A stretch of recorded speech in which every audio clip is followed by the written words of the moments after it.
Ask the UN, when will you end the ritual of condemning Israel? Is it not time, instead, to learn from Israel how to defeat terror, defend free societies, and pursue peace? I declare open Agenda Item 7 entitled Human Rights Situation in Palestine. Israel has institutionalized a systematic regime of torture with a genocidal intent against the Palestinians. The policy of extermination, of genocide, crimes against humanity and war crimes, occupation, settled colonial apartheid and genocide, colonialism, oppression and apartheid, colonization, colonized. I now give the floor to the representative of Ingenieur du Monde.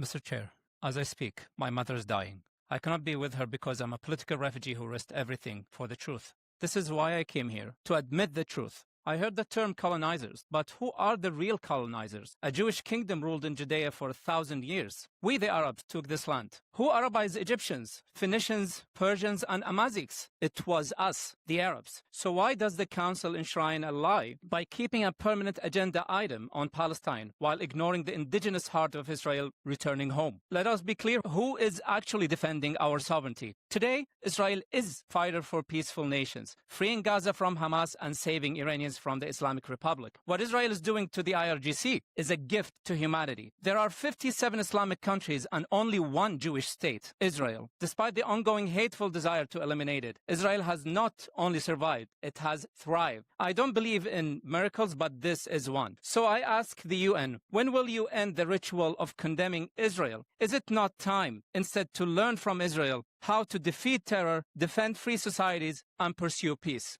Today's guest is one of the most courageous voices in the Arab world. Jasem Aljuraid is an investigative journalist, political analyst, and former senior executive from Kuwait who paid an enormous price for speaking his mind. After publicly challenging radical Islamist movements, advocating for peace with Israel, and exposing extremist networks, he was fired, targeted, sentenced to prison, and ultimately forced into exile. Many people around the world recently saw his viral speech at the United Nations, where he challenged some of the most deeply entrenched narratives about Israel, the Middle East, and the future of the region. Today, we're going beyond the headlines and hearing the full story. Jasem, welcome. Thank you so much. It's very good to be here with you guys. Millions of people have now seen your speech at the United Nations. Before we discuss your background, take us back to that moment. What was going through your mind as you were about to say that speech? Well, Dan, this is not a very organic moment for me. I've been doing this for a while in Kuwait, but at the UN building where me and Hillel Neuer, the executive director of UN Watch, we were talking about the impact that we want to leave in this world. And then one of them is I wanted to tell the truth, about the existence of Israel in this region and their far roots to the Jewish indigeneity, and how we want to just reflect this to the entire world, and then maybe silence some of those diplomats who started to go after Israel for no reason. The only reason is that they have some sort of interests around that. So we sat down in one of the meeting rooms, and then I was writing the speech, and then he looked at it and I said, "Are you sure, JJ? It's are you going to say that?" I said, "Yes, I've been saying this in a form of articles and interviews and debates. I think it's time to leave this with the UN, the United Nations." And it was, we didn't think that it's going to resonate this strongly with everyone, but we put people together. The Arab nation is always divided. I brought them together. They were united to criticize me in that moment. So you didn't really realize that your remarks would create such a big reaction, you're saying? Well, you never know. You just leave the truth out there, and then if this truth went viral, I'm worried about this world.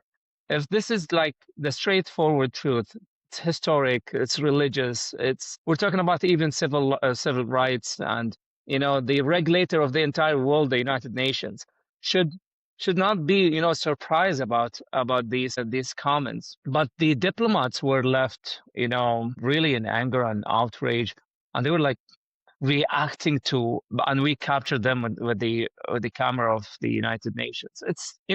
it's sad to see this that goes viral, but I think we need to do more. You had one line, many lines that were very powerful, but you said, "Who are the real colonizers?" What inspired that line, and why do you think that argument is almost never discussed? Well, as you may know, on your audience, is I'm not really religiously Muslim. I have like also roots of ethnicity that is like complicated from my mother's side, and my DNA test shows that I have some sort of Yemenite Jew. I don't know why I resonate with this nation, but the thing is, I just brought the history, and then I decided to tell the truth since I've left Kuwait and I left the detention and the jail sentence. And then I said, you know what? I have some freedom to tell the truth today. So I did not do much of a research, by the way. It's like it tells that the Arabs went all the way to the North Africa. They never passed through, the Center Africa. I think they had a different ambitions there. So we colonized that land in the 7th century, and we have Arabized those ethnic groups and ethnic societies. There is nothing called Arab Lebanon, and there is nothing called the Arab Tunisia or Arab Morocco, Arab Egyptian. I think we have Arabized them with the language and religion, and I don't think that Islam, the median Islam, the peaceful Islam that I can see now, it's the reflection of the United Arab Emirates, for example. I don't see that was one of the Islam objectives. So I said, who Arabized the Amazighs, who Arabized the Phoenicians, Phoenicians in Lebanon, and who also Arabized the Persians and the Jews? It's us. It's us, the Arabs. So let's leave this history behind, because it wasn't a history that we feel proud of. I'm talking about the people who are resonating with the truth and resonating with logic. So we want Israel to thrive, and it's not only Jasem who said that. There are a lot of activists again said that in the space of social media and the debates on like very, very remarkable platforms. So I think I'm one of them, but I'm too political in that sense. I have a different voice than the other friends out there. I'm political. I'm a political analyst. I ran for the parliament in Kuwait, and I was a writer for almost 8 years before I was expelled. You also said that Israel is helping save the region from Hamas and the Iranian regime. Why don't people see that more clearly, especially now with the Iranian regime? Why do you think that people don't see it, even though it is so clear? Let's be a little bit positive here. They started to see it. It's when you see the Iranian regime, the mullah regime now attacking Kuwait as one of the main targets, and this is my country, and I see my country is getting destroyed, and Israel is flying over Kuwait and destroying the targets, destroying our shared enemy. This is also another light that we want to shed in the social media. When I was in Kuwait, my words did not resonate because I was speaking the future at that moment, and they did not accept it as is. They said, if we're gonna have peace with Israel, is going to be like we're gonna be the last people to normalize our relations with Israel, and I was disagreeing with this, like fundamentally, let's say. So today, the mullah regime is our shared enemy. Kuwait, Emirates, the GCC in total. I don't want to get into the politics that much or dive deep in the relationship between the GCC countries, because we're not the same. We have totally different, history and cultures. But Israel did not harm Kuwait ever in our time. And there is one, maybe I just wanted to, throw this in your channel. There are a lot of people that don't know about there is a one decision that one of our emirs, his name is Sabah Salim, has passed through the parliament, we call it an emiri order, to declare a defense war against the Zionist terrorist groups. So they were like those, radical religious everywhere who Ishaq Rabin died, and he was killed to defend Israel from those groups, and now they are in jail. So I said, guys, then Israel fought our fight, and we need to really take this out of our constitution and have a new project, a new constitution, a new study. And then Kuwait has to also be agile and flexible and, join the international panel and the regional stability projects. They did not resonate. These projects did not resonate with my people in Kuwait. But later on, when I shared one of the investigative reports talking about the Iraqi and the Saddam and Arafat's invasion on Kuwait back in 1990, I never split the names, Dania. Saddam and Arafat, they have stabbed us in our back, and then they said, Kuwait is ours, and we want to give it to the Palestinians. So Kuwait saw that Saddam has launched 39 missiles against Tel Aviv at that war. So back then, when you launch missiles, the entire Arab world or the Islamic world will be, united to, destroy Israel in the name of Saddam being legitimized to take Kuwait as well. So Kuwait did not agree for that narrative. We were saying, like, you're attacking an Arab and then you're like launching a war against Israel. You try to complicate things around. Israel did not respond to Saddam Hussein, despite he killed almost 8 Jews. So they did not respond, and they said, we want Kuwait to return free. And then after that, we're going to deal with Saddam Hussein aftermath. On that aftermath, we have expelled 330,000 Palestinians, Daniel. No one said anything about this. We are Arabs. We are the Arabs in the Arabian Peninsula, and we found out that those people, they just want to bully the entire region, and they want to, claim some rights, and they don't want stability, and they don't want to declare their own land. So Kuwait was indirectly sharing the same destiny with Israel during the Saddam and Arafat war against Kuwait. Now, did you receive support, private support from people about your speech, that people that could not support you publicly? Did you receive any support? Well, I'm overwhelmed with the people's support, but again, I don't think I'm doing enough. I think I need to be out there. Every time I show up, people are grateful, and they overwhelm me with emotions and really like this gratitude of support. I think I don't think that I'm done, but I lost my mom, and that's it. So I lost my mom, and my mom, she was the only one who left supporting me from distance.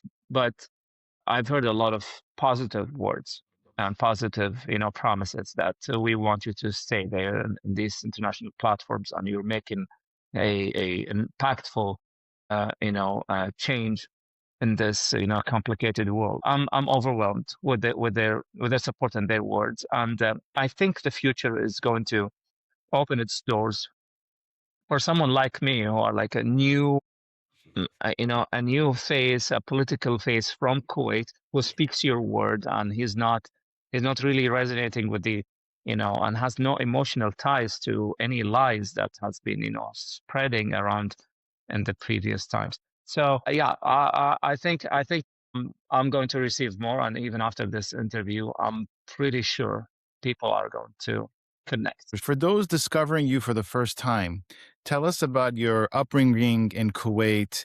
Who are you? What kind of country was Kuwait when you were growing up? If you can get into that a little bit. Yeah, well, I was born in Kuwait in an area called Al-Rawda, and Al-Rawda is the headquarter of the Muslim Brotherhood. My father was serving in the intelligence in the Ministry of Defense. This Ministry of Defense and the intelligence department, they had a lot of missions, and one of the missions my father was handling is to counter the radical Islamists in Kuwait. So my father was never, like a strong believer or maybe practitioner of Islam that much. So he was very civil, and he never hated Israel or the Jews. So my mom has like mixed ethnicities, coming from Turkey, Albania, and then moved to Egypt. And that mixed ethnicity up there has a lot of also mixed, mixed beliefs because back in times there were no Islam, and there are people moving from one place to another until they convert to just protect themselves. So I'm mixed. I'm half Arab and half non-Arab. So when I was 17, I was in a house. I was living in a house. I've lost my father also in 2014, and I always explode with love to this world and spreading the peace after I lose someone very important in my life. So when I lost my father in 2014, I moved to the writing and to become a journalist through Al-Qabas. And when I lost my mom just a couple of weeks ago, I was on the mission to make the entire region hear a different voice and change. So in Kuwait, we didn't in our house we haven't had anything that has to do with hate against Israel or the Jews. So I was secular. I was in a secular house. And I wasn't really, Muslim. I wasn't really any other, I didn't believe in any other, religion that is around Kuwait, which is Baha'is, Christian, and Muslims. And then I started to think, where were the Jews went? Why Dawood al-Kuwaiti, one of the musicians in Kuwait? I said, where is he and his brother? Where are they? Why they left the country? And then I started researching when I was 17 and 18. Researching back in 1998 is not easy. You need to go to really libraries and then ask questions, and you need to really be selective even to whom you want to ask, because they might sense something and send some signals to the government or any security departments to take a look at this guy. He's started to get into the politics of the history. So, and then I started writing for Al-Qabas ever since 2015. It's only a couple of weeks after my father died. And then I continued my career path until I was lately, before I escaped Kuwait, I was the senior vice president of Kuwait Financial Center. So I was successful in my career path, and I was very comfortable financially. And then they said, Jasem, you can't stop talking now. Just stop writing anything, because you might lose everything. I did not really understand what does that mean, because in the times of Sheikh Sabah al-Ahmed, the secular emir, the one before the last one, he was very secular, and every time he gathers us, the journalists, he's trying to share some wisdom. And he said, look, Jasem, come here. Fuad, come here. I want to just let you know that you're talking about Israel. We have no problems with Israel, but try to stop. Because if I die today, someone else will go after you. We were young, Daniel. I said, this guy is like getting old. I don't get it. We're all Kuwaitis.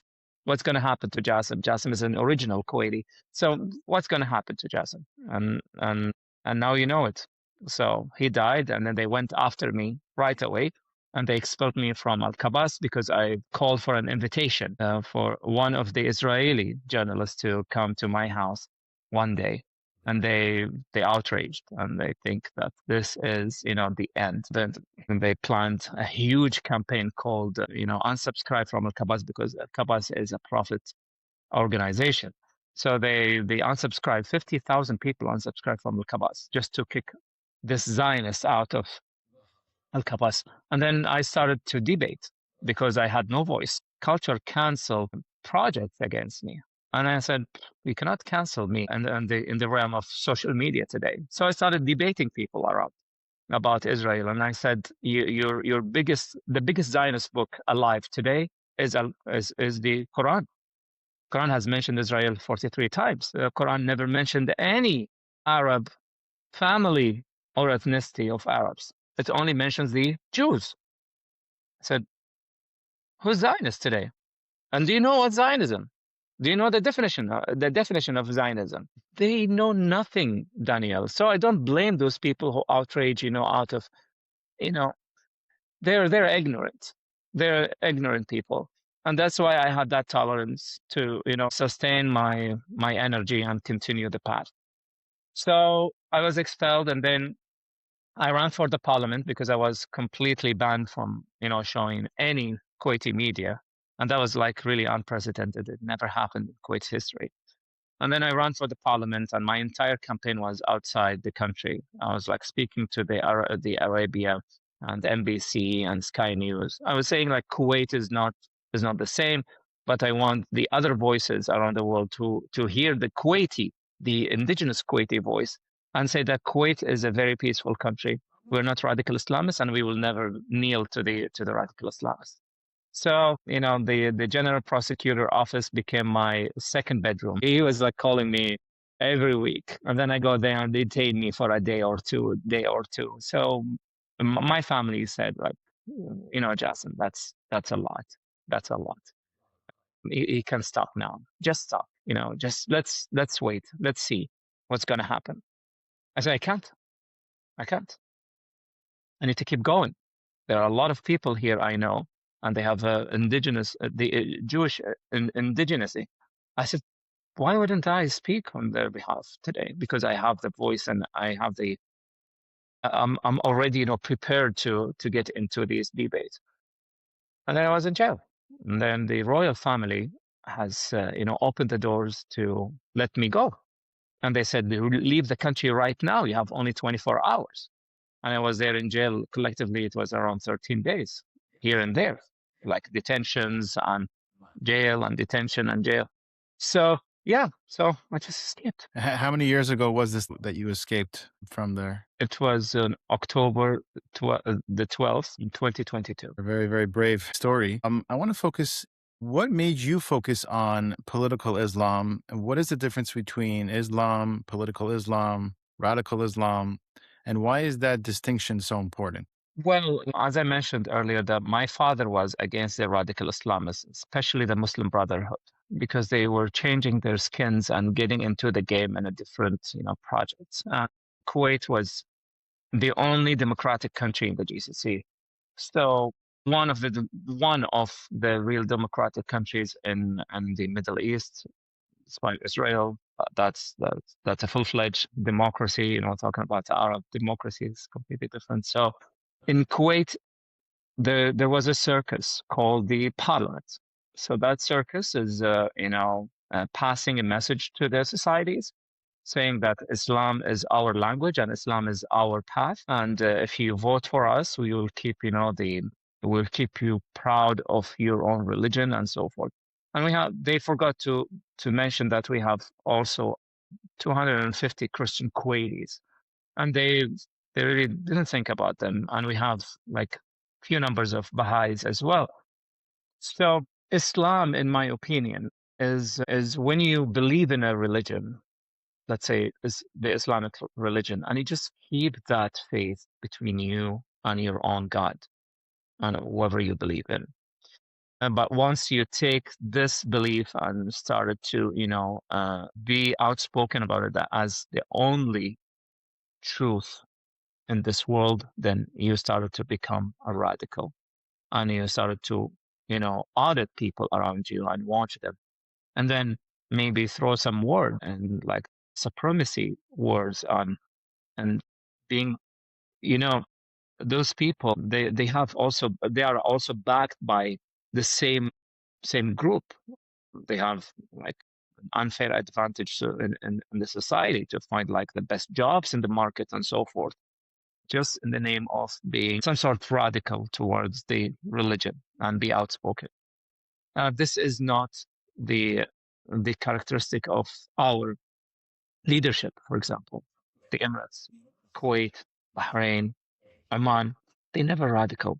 Those leaders, they know exactly, they have wisdom, and they know exactly that there is a silence bomb in their countries, and one of them was Kuwait. And let me talk about Kuwait now in specific, that Kuwait has gone through a lot of, regional instability, and Kuwait was one of the countries that tried to shape up the political realm of those changes. So, so that's the Islam. If you just, keep it as a faith, for yourself. You don't even, embed it on your kids or enforce anyone of that faith. That's the Islam we're talking about. Okay, the Islam of you have your own religion and I have my own, and we can live together in peace. And that's exactly what the Emirates is doing. So if the Emirates example is the real Islam, I think half of this world will be Muslim. But unfortunately, the problem that today is that they call Emirates as the upstate state. So, and then we're confused. We're saying like they all pray, they all fast, they all like they're proudly Muslims, and they speak highly of their values. What changes? They thought that being closer to the international panel, the first world countries and Israel, is taking them out of that realm. So this is where the political Islam gets in the picture. So they want to write policies in the name of their faith, and they wanted it to be only tailored and custom to their own belief. So they don't care about those Muslims who are not really practicing. They're secular Muslims. They have the faith in their hearts, but they don't want to really expose it or maybe take it as one of their maybe lifestyle decisions. So this is how we distinguish between Islam and then radical Islamists, where they use only radical verdicts, which Mohammed bin Salman a couple of years ago said we are going to cancel a lot of this parallel, source of Islam, hadith they call it. He wants to cancel around 55,000 hadiths, and he wants to keep only 100 or 120 at most. So just to rule the country in a peaceful way. So there are a lot of reformation that the Muslims and the Muslim leaders have they did not really focus on this. They really neglected it. And when you neglect reformation of religion, then you end up with radical societies and parallel societies that they want to take over the power, and they want to tell the people what's right, what's wrong. So, and the last point that I want to mention about the political Islam is that they have now forms of political Islam.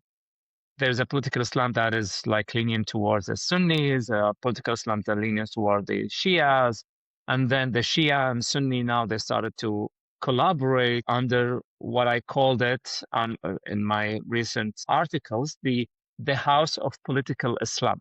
There's a House of Political Islam where Saudi Arabia and Iran are, the Mullah regime are the leaders, and they fight between each others, and they don't want anyone to get involved in this. And then if you come and you want to take someone out, let's say Saudis wants to take you see that you're going after the Mullah regime, want to take them out. Saudi Arabia gets involved and say, this is our league. Man, without them, who are we? We don't have anything else to offer to this world, and we want you to keep them so we can have this fight forever. And who are the victims? The normal people and the region stability. So that's another level of political Islam, is where the state takes the power and tries to control the narrative. Now, why have groups like the Muslim Brotherhood become so influential? I know that they're banned in some Arab countries, but it seems like in the West, they're becoming more and more influential. Why do you think that is? It's a soft invasion, my friend. You have a welfare that is ready for them to, to fund them and, protect them and support them forever. And they came through a program called the refugee program. Okay? So you are refuge from the Arab Muslim countries, and you want to bring and bridge all those values that you have created and destroyed those countries with, and you want to bridge it to the societies of the first world countries, which is the last best thing that left in this life, and you want to destroy it with their money and with their influence and with their useful idiots, which they are now living in an identity complex. They don't know what is their identity. They left their culture, and then they saw those people who are adventurous, and those adventurous people are like, they encourage them to get involved in life in a different way. So unfortunately, those useful idiots in the West, they started to to speak very highly of things that they don't know anything about. I've had a couple of debates here in Canada. When I see like a rally or like a parade screaming with all those drums here in Canada, it's like it's a nightmare when this happens. And I cover myself because they know me. And sometimes they call my names in those parades. And then I had to like just leave the area and then let the RCMP know of everything that happens to me, because this is what I should do.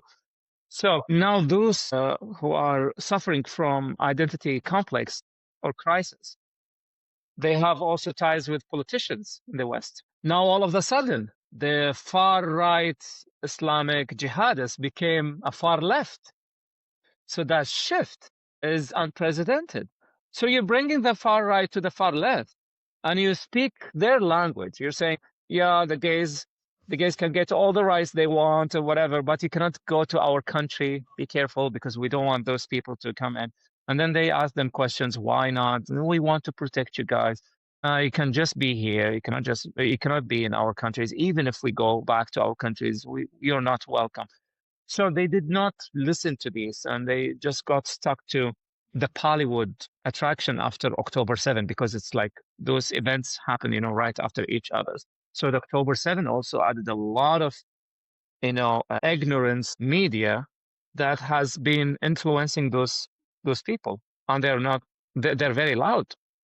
They have no reason in this life but to be in the streets, scream, repeat words. They don't know what river, what sea. They just, repeating these lies. So the Bollywood, I call it the Bollywood because we have also a project working on it since October 7 called Gazawood. So that, for example, was like only dedicated to expose those lies and make sure that it's coming from me. It's coming from me, who knows exactly how they think back then. And then the team is now doing a remarkable work, and we might release a movie. It's going to be like also something that everyone gonna like, everyone who seeking the truth, not the other side. So that's what I'm trying to say. This is how things are changing in the West. So the Muslim Brotherhood can change their narrative, they can change their speech, they can change their statements as they change their clothes. And then after they change their statement or position, towards any political subject, they are very easily reversing back to their original state and status quo. And then everyone has to accept it. So I think there is an awakening movement in the West. I've seen this in Germany. I've seen this in Geneva, in Switzerland. I'm seeing it like happening now, very slowly. But they want to make an impactful project to restore Europe, because Europe now we don't recognize Europe today. We don't recognize the first world countries anymore. Maybe in the United States, but here in Canada, for example, you don't believe how this country now became like first those people, and then second the indigenous people and the settlers. It's so sad to see this. When we go to the first world countries, Danielle, we want to see the culture of first world country, the Judeo-Christian cultures. We don't want to see anyone who lies about their religion and they try to infiltrate these societies and try to take it over. So yeah, I think there is an awakening, and we're helping the Western societies. I was successful with one of my friends to list Samidun, for example, as a terrorist group in Canada. And now the Samidun is also on the same chart in the United States as a terrorist group. And this was a huge achievement. And who are they? They are like a bunch of what's so-called Palestinians, and they want to take over. They want to take over the West, and they're burning their flags. They don't burn the Iranian regime flag. They don't burn Hamas flag. They don't burn the Brotherhood flag, Hezbollah. They burn Americans and Canadians. And this is the message. Yeah. I know in Islam, there's a concept of Taqiya, right? That you can be dishonest towards the non-Muslim, gain their trust, and then change your words. It seems like they know how to take advantage of the gullible liberal democracies of the West. You have people, the gays for Gaza, right? If they were in Gaza, they would not survive, right? But why is it that so many governments struggle to confront them? Is it that they, like we said, they know how to take advantage of democracy even better than we do, right? I mean, is that why it is? Like, in 1979, you had the liberals helping overthrow the Shah, and then once they took power, the first people that were executed were the liberals that helped them, right? It seems like history is just repeating themselves, right? Do you have any thoughts on that? Yeah, for sure. Look, there are two values they're using. It's poisonous values called Taqiya, that's one, and there's another one called Tawriya. There are two values they're using in the realm of politics. Taqiya is to lie openly about anything because you are in a two states situation. There is the state of peace, which is the Islamic countries, and there's the state of war, is the countries who are not fully Islamic yet. So if you are in the state of war, and if me and you in a war zone now, and someone comes to me and say, are you Jasem Aljuraid? Because if you are Jasem Aljuraid, I'm going to kill you right now. I don't know how Jasem Aljuraid looks. I'm going to say, no, I'm not Jasem Aljuraid. I'm someone else. That's Taqiya. That's in the war zone. This is protection. So they're using it as one shield of protection. So they want to infiltrate in. So they need to lie in order to find that seat. There is Tawriya. And Tawriya is even more dangerous, in my opinion. For example, if you have $20 in your pocket, and I beg you for $10, I say, Daniel, please, I only need $10, to fill my gas and then reach my destination. You're gonna say, I swear to God, I have no $10. I'm gonna believe you. But what's in your pocket is $20, is not 10. So that's Tawriya. So that Tawriya now, you can reflect it on any political action. Let's say if you want to pass a law, and you say like, okay, we have this in our constitution. You have it in your constitution. It says blah blah blah blah blah, but you're missing one word. I'm gonna lie, and I'm gonna swear to God that what you said is not truth. Is not truth. It's not the truth. And then I remember it well, but I only missing one word. So that word playing is also used in like the mayoral candidate in New York, and everywhere that you go around now in the Western countries, you see those people using also Tawriya. In my opinion, the problem is when you have the state of war and the state of peace, and this value is something that they defend with their blood and souls. You see that there's no comeback from really, restore the Judeo-Christian values back to the societies. I know this is very radical, maybe as a solution, but I told the West, and I'm participating in a couple of think tanks. I said, do you know what is the solution? We can see the solution, but you are ignoring it. So what is it, JJ? I said, to restore the Judeo-Christian values. Forget about the secularism for a moment. The societies now are educated. They know that coexistence is important. They know that immigration is important and everything. But you have to bring back the Judeo-Christian values. And then do not allow anyone to come and change your status quo in your countries with their own religious beliefs. You have to protect your religion. You have to protect your state. And we have to remember that the two secular countries, or the secular country, the only secular country in the Middle East that is not Muslim is Israel.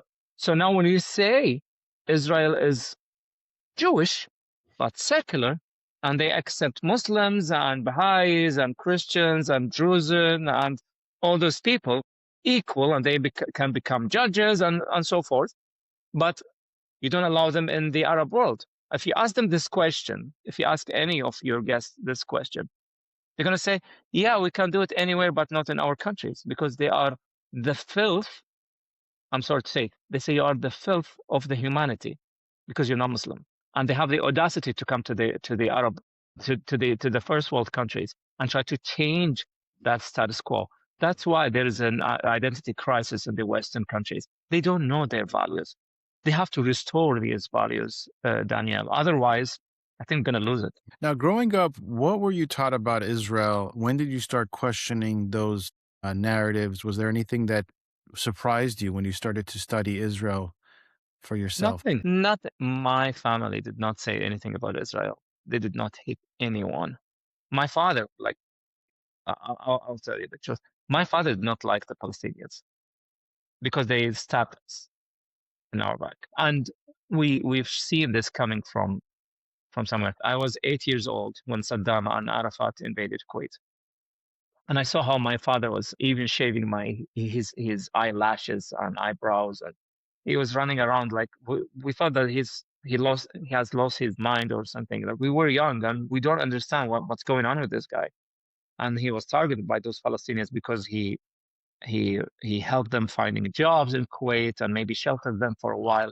And then they told the Iraqis, the radical Iraqis who followed Saddam Hussein, blindly, that if you want to get a Kuwaiti who works for the intelligence, you can find them here in this building. So my father couldn't really, overpass this.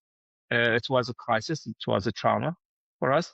So my father was like fully dedicated to take the Palestinians out. Those Palestinians who we have information on, and they were the majority of Palestinians. They were like around 90% of Palestinians in Kuwait. So because I don't know what political identity is this Palestinian, we asked them, do you need the land or not? And my father was telling me this. They don't want a land, and they just want to bully the entire world. And they bullied Kuwait, and Kuwait has learned their lesson, and then they send them off. We sent 330,000, my friend. Look, this number is not, you never done that in Israel. We did it. And no one said a word about it. And they went through the same channels. They went to the international courts or whoever was managing these kind of, crisis around the world. And they went and they complained against Kuwait. And then the emir said, go after yourself. We don't care. We don't care. You're going to leave this country and we don't want to see you again. So they did this in Egypt. They did this in Jordan. They did this in Tunisia. They did this in Morocco. They did this everywhere. So my family didn't talk about Israel at all. We didn't talk about Israel. We didn't talk about these wars with Israel. Nothing. Like, we were like very neutral. So when the time comes, when I'm listening to my friends, from the other societies and other ethnic groups or whatever in Kuwait, I said, you know what? There's something that I need to find the answer for. Israel, what is it? What's going on with this country? And I was only 16 years old. We read about it. We saw that every single word written about Israel is a lie in our books. And then I started to really learn English and strengthen my English. I strengthened my English and I started to ask questions. I started to go on Talk and talk with Israelis. I talk with the Jewish Americans or Jewish British, and then I understood that there is something different than what is the media trying to pass through our generation. And then I said, you know what? I have no problems with them. I would love to meet one of them. And if there is a way, I would love to also travel. But we didn't have that option. Yeah. Now, where were you when you learned about October 7th? What was your reaction? And Canada. were you surprised by how the world reacted to it? Well, I was the first to respond to October 7 because you can see now after October 7, there's a very positive impact to this world. That we saw now Arabs started to be pro-Israel after October 7. And that only happened after October 7. I was there before October 7. I was there like years before. We were writing about Israel ever since 2015. So it's, to me, like, I saw the change and I saw who joined the team. Okay. They were like anti-Semites. They were like attacking me.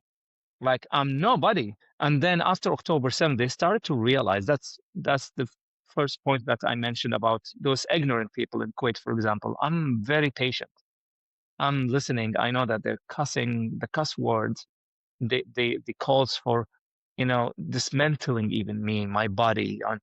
They said like very, very bad words, but I always see hope when I see these kind of, it's a peak.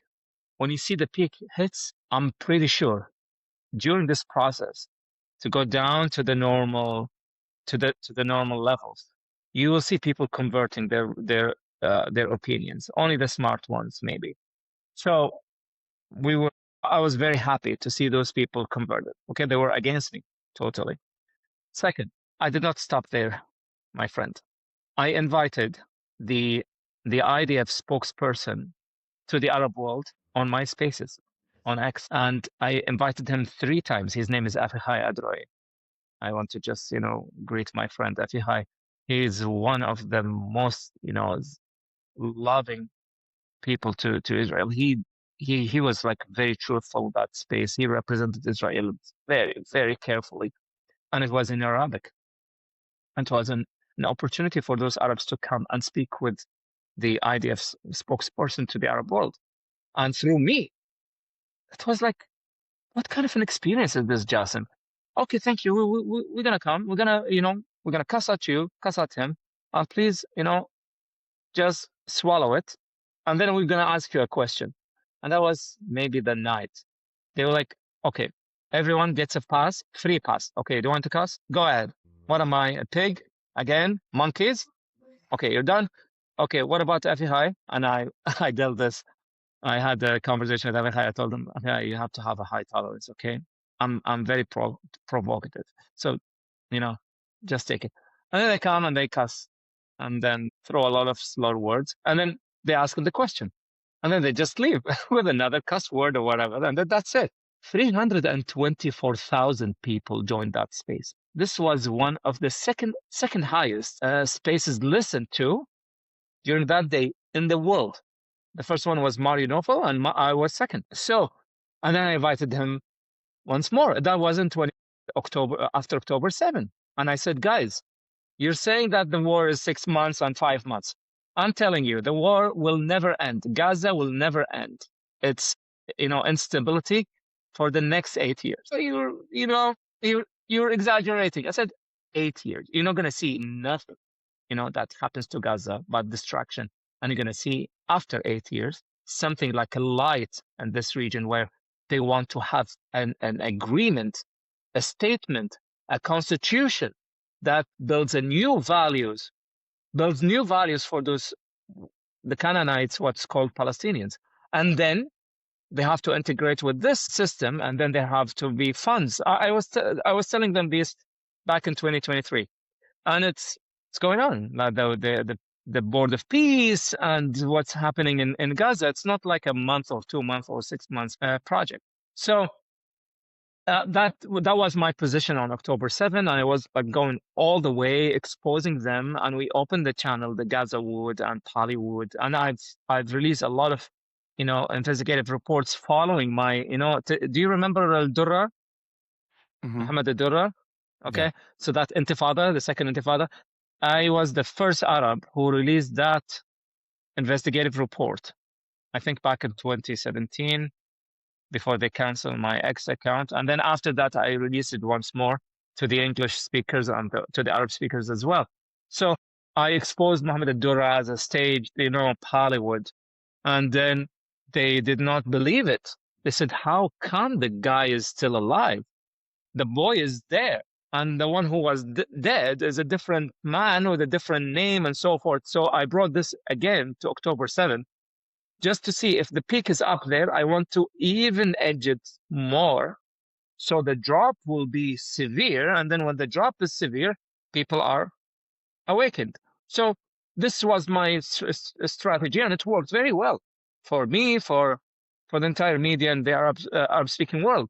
And now we have a lot of pro-Israel people. They speak Arabic, and they were anti-Semites. I'm sure about that because they attacked me. Mm-hmm. Wow. Now, I want to speak a little bit about the Iranian regime. How do Gulf Arabs view Iran, and do you think that the West underestimates this Iranian threat? Because in America, they're kind of divided on this war, trying to hold Trump back. But how do Gulf Arabs actually see Iran, and what do you think about where we are right now? And just an update for your audience. Iran recently were named as the consultant bodies of the nuclear programs in the world. Just for your information, it's not a joke. Okay. Second, 3 of the Iranian consultants now are in charge of one of the missions of the UN relating to human rights. So, when you see this, you understand that the problem is even deeper than, the the the raw view that we're trying to now analyze. It's very complicated. Those organizations needs to be watched and needs to be exposed all the time. That's why I really look highly of Hilal Noir and what he's doing now to the UN Watch. Maybe we're gonna talk about what happened there also in the Gala. But again, so when you hit the pocket of the first world countries, when you locked the Hormuz Strait, the European countries started to, change their views of the mullah regime because, their interests were impacted. And we were saying these things for a very, very long time. And then they said, they have the right also to rule and people chose them and whatever. We said, that's not true. That's not true. And if you go to Iran today and, maybe regulate a referendum, you're going to see like the majority of people, will ask this mullah regime to leave. The GCC had I have only one problem with Saudi Arabia. And the problem with Saudi Arabia is that the political Islam house, they want to keep the political Islam everywhere alive. And then they're willing to leave the entire region, the GCC. They leave this coalition and then they go and form an outsider coalition with Pakistan and Turkey and Iran. And they want to just, buy time for that mullah regime because they think that's a good opportunity to just weaken the Islamic regime, but keeping it alive. So the Saudi Arabia, they have a different opinion about this. They want to just weaken the IRGC and keep them in the business. The Emirates, Kuwait, Bahrain, they don't want them. We were severely attacked just because our new leaders, or the Emirates, were ever since the 7 Emirates became united and called the United Arab Emirates, they wanted to leave the Islamic political groups outside the borders of the what's so called now the Emirates, the federal country. So the Emirates, it's a deep roots to the founders, Sheikh Zayed.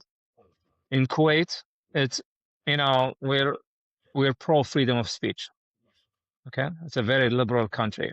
So the radical Islamists now are being targeted by the current emir, the one who applied every single project and every single call that I said in Kuwait before leaving to have a new constitution. And he is now, he has frozen the constitution. Now he's working on a new constitution. That was my dream. Second is that the circus, the parliament, is to be seized and to go after the radical Islamists who have faked their identities and got the Kuwaiti citizenship, and they started to talk on behalf of Kuwait, and then they made Kuwait look like another Kandahar, for example, in Afghanistan. So I asked to revoke their citizenship.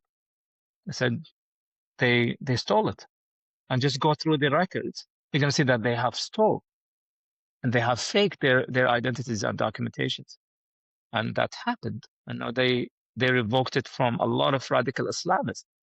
So it's going on very well for Kuwait now to overcome the Islamist application, okay, which is it has been there after our freedom from Saddam and Arafat.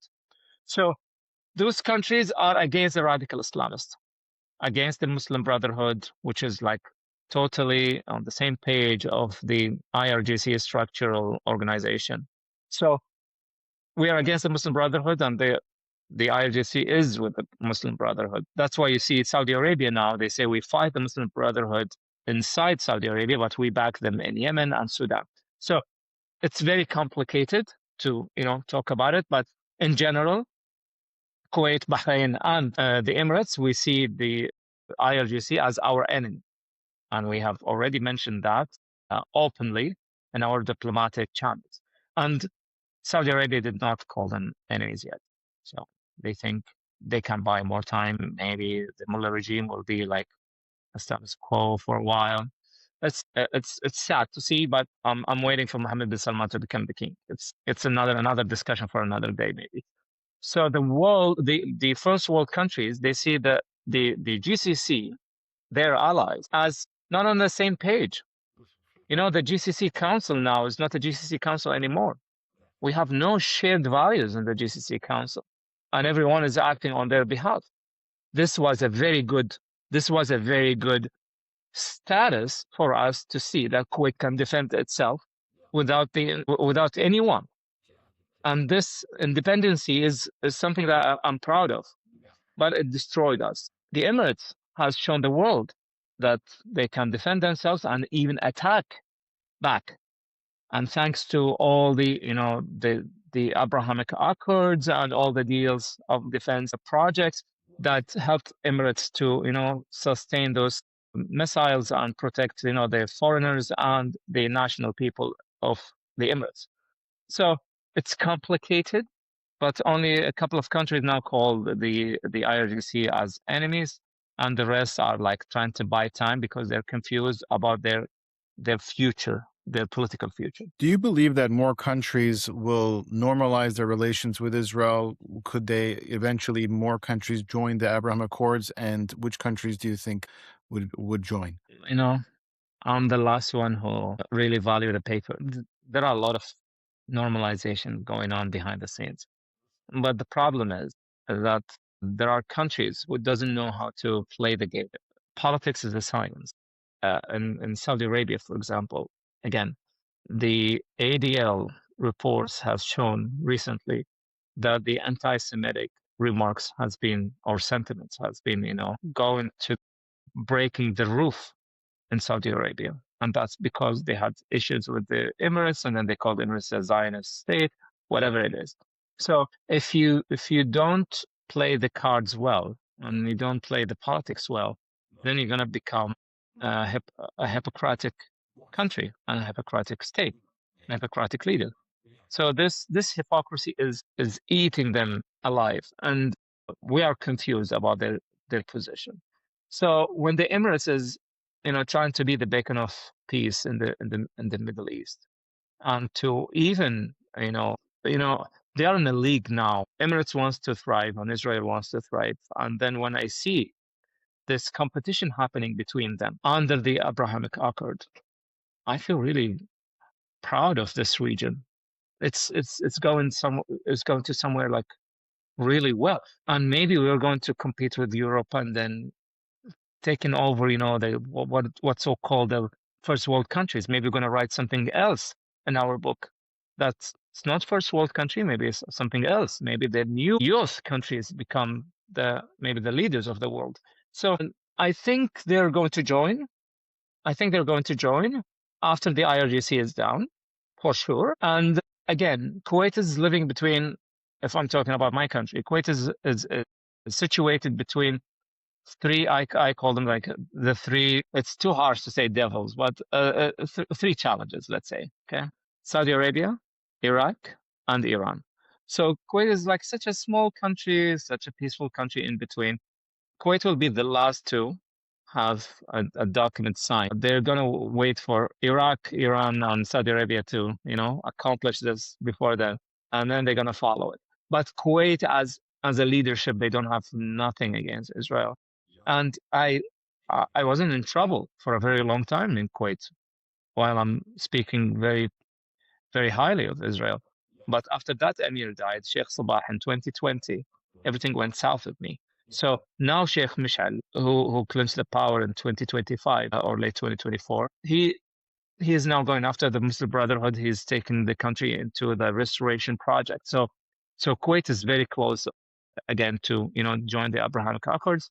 And I want, before joining the Abrahamic Accords, to make sure, because I've mentioned this, it's very very sensitive, but I will say it. The Abrahamic Accord is not helping anyone. If Kuwait joins the Abrahamic Accord today, Kuwait will be severely targeted. So I said the Abrahamic Accord has to have now a new amendment talking about the defense mechanism and the defense agreement between those countries.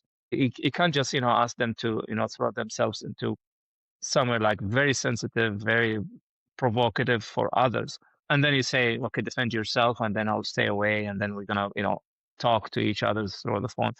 I think Abrahamic Accord has to expand their agreements to also cover the defense mechanism between those members. Otherwise, then no one is joining. I think there are like a list of countries they wish to join, but they don't want to be name called, or their people being called like something else, like Zionist, whatever. Like they misplace those words even in their ears. It doesn't sound good. So that's also my opinion about the Abrahamic Accord, that we have to really work on improving the relationship and insert some sort of defense agreement in it.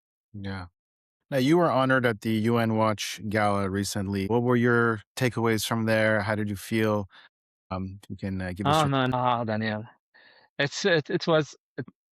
I've been on stages, but this one I couldn't really control myself and my emotions.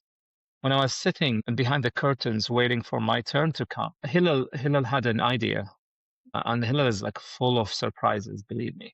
So he said, you know what, Jasem, you're gonna be our surprise guest. I said, what do you mean? I'm also invited to that VIP cocktail, but they said no one maybe would recognize you without this. So just be there. Just be there. So I was in the VIP cocktails, and it was really nice. And then we moved to the report, and the report was impressive. Like calling them out, Francesca Albanese and her husband and their network, and it's amazing. And even the change of those first world countries' positions against Iran and against those corrupt files is like nothing short of noble, really. What Hillel Neuer has done with his team. But I was standing there waiting for my turn. Before I got to my turn, I was sitting on a table next to one of the speakers. She did not even recognize me. And then we were sitting next to each other, and then they tapped on my shoulder and said, "It's your turn." So I moved, and I had my dishdasha, we call it dishdasha, and Petra, and Exile. I had these three pieces waiting for me in the backstage to change. So I changed, I put them on, and then I was waiting. As I wait, Hillel Neuer was trying to introduce me now because it was my time. And then when my time comes, he said, we had a remarkable, rare moment of truth in the UN Watch. And then when my picture came on the screen, and we had like a bunch of people were there, and I don't recall the number, but it was the hall was filled with people. And then when my video came up, everyone chanted and screamed and applauded, and I was just watching behind the curtains, like on the side curtain where I can't see the screen there. I was like, I teared. I couldn't handle this. I said, I know the people in this room, but they don't need Jasem.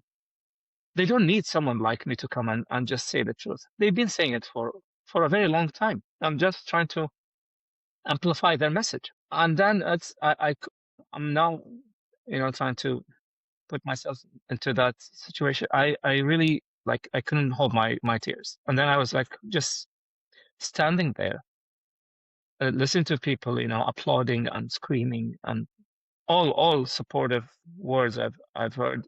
It's like I left a very quiet place into like something else. And then when I came on the stage, and he said, "Now I want to let you know that Jasem is with us here. He has joined us, and he's our surprise guest. Jasem Aljuraid, please come to the stage. And when I walked in the stage, it's unbelievable. Everyone stood. They were like applauding and saying words. I couldn't hear much.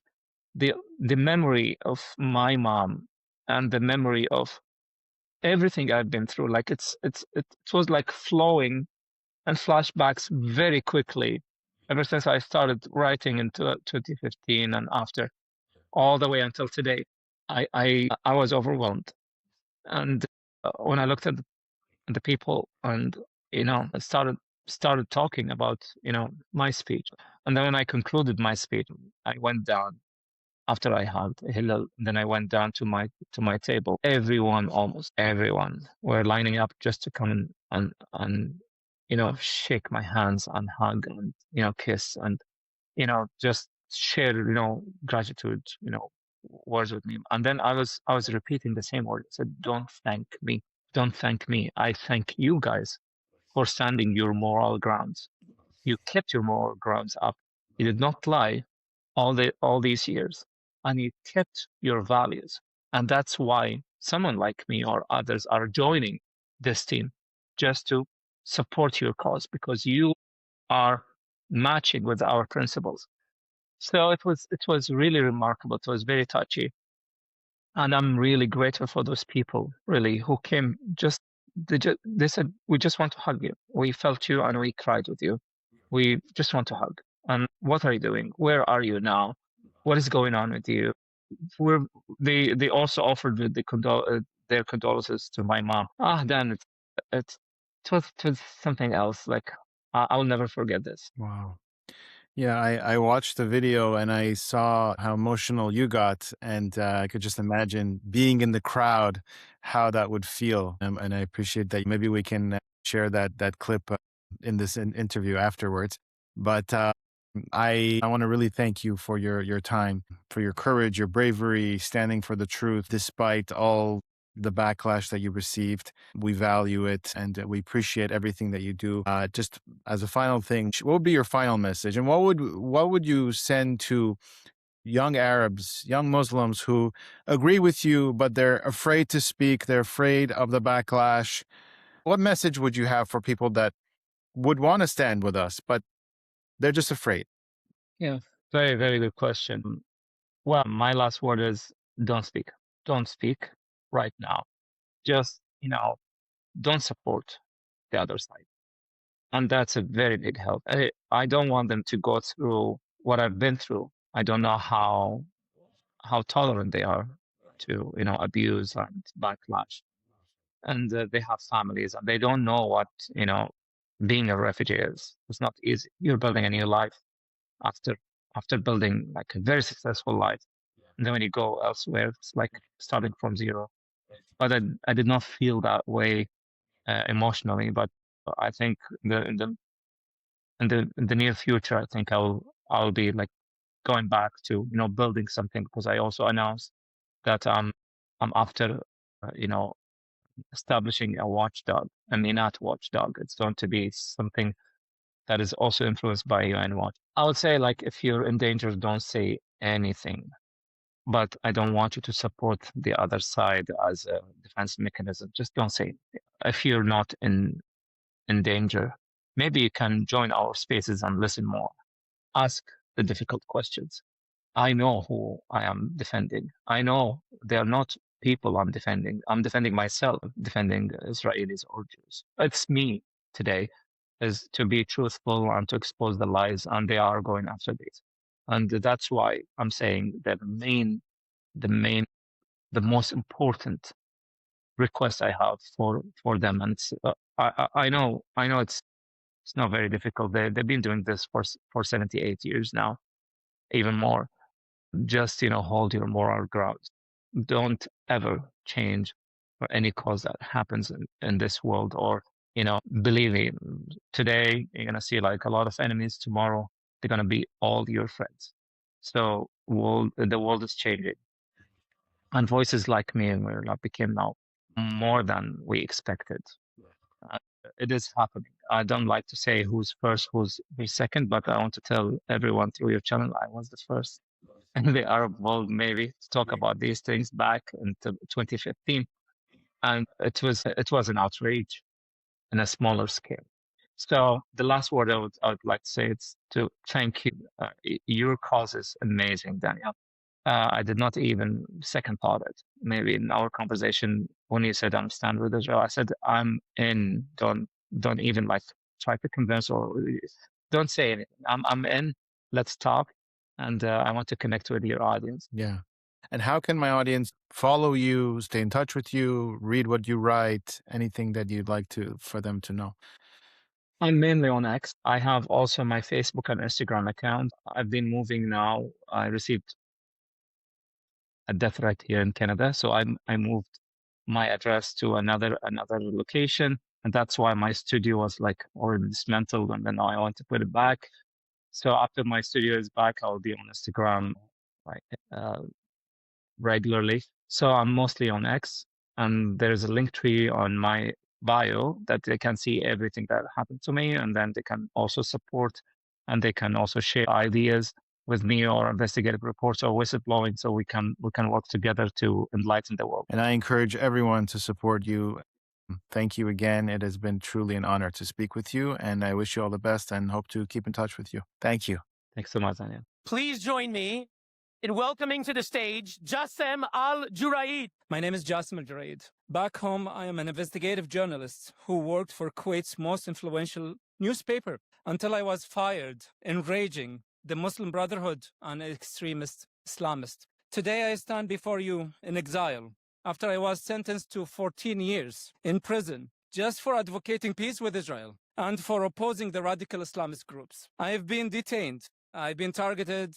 But looking at this room tonight, I regret absolutely nothing. When UN Watch gave me the floor at the United Nations, it was an unforgettable moment. It shook the entire world. And I'm incredibly grateful to the UN Watch for giving me the unique opportunity to share my message and confront the real oppressors across the Middle East. But now, let me tell you what the video didn't capture, because the real magic happened behind the scenes moments ago. As Hillel was helping to fill me with courage and to polish my speech, there was an instant right before I took the floor when we realized that a very special moment was about to happen. At the United Nations, the narrative is always that Israel is the villain. We were about to flip the narrative on its head and deliver a rare moment of truth. It is hard to describe the feeling, the rush of adrenaline that comes before a moment like this, but we all felt and knew the immediate impact we have and we would have. And we didn't stop at just one speech. That same day, I took the floor again to defend South Arabia and Yemen and to bring the name of Somaliland into the council for the first time in history. And I can't explain how grateful they were. What shocked me the most was not how diplomats in the room reacted. That was expected. But the reaction from the Arab media. Across the Middle East, my speech was widely covered with such outrage and anger. Why did that shock me?